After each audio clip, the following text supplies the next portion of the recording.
Dans Book Creator, il est maintenant possible d'ajouter des applications. Certaines applications, comme les 4 premières ici, sont disponibles avec la version gratuite, alors que d'autres auront une bannière premium qui est donc disponible avec la version payante. Pour ajouter une application, on clique tout simplement sur le plus et on active l'application. On nous demandera par la suite si on veut activer cette application pour nos élèves également, donc à nous de décider ou non, et on clique sur Terminer.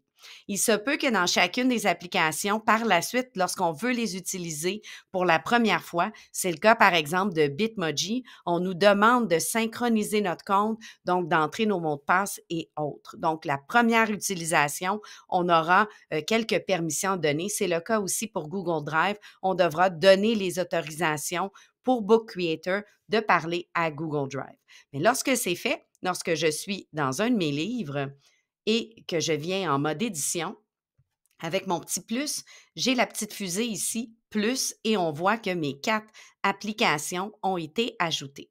Je peux donc, par exemple, sur une nouvelle page, on va venir ajouter avec le plus dans Canva. Eh bien, je vais basculer dans une interface de Canva où je vais créer, par exemple, une image. Et lorsque je vais être satisfaite de mon image, j'ai accès à tous mes éléments comme quand je suis dans Canva. Donc, je peux aller chercher des petits dessins animés, rajouter des infos. Donc, laissez aller votre créativité. Et lorsque je suis prête, je vais venir cliquer sur Ajouter au livre et tout va basculer dans mon livre et j'ai maintenant une page qui a été créée dans Canva. C'est la même chose si je veux, par exemple, ajouter des GIFs animés. Eh bien là, je vais avoir un élément de recherche, je vais pouvoir venir chercher les GIFs animés.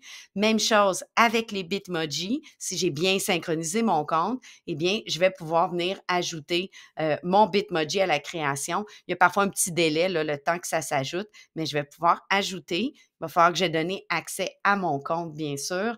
Et même chose dans Google Drive, si j'ai bien donné toutes mes permissions, eh bien, je vois ici mes éléments de mon Drive. Si j'ai sauvegardé des images, je vais pouvoir venir les chercher. Donc, un petit ajout très pratique de ces 4 applications disponibles avec la version gratuite et dans la version premium, quelques applications supplémentaires.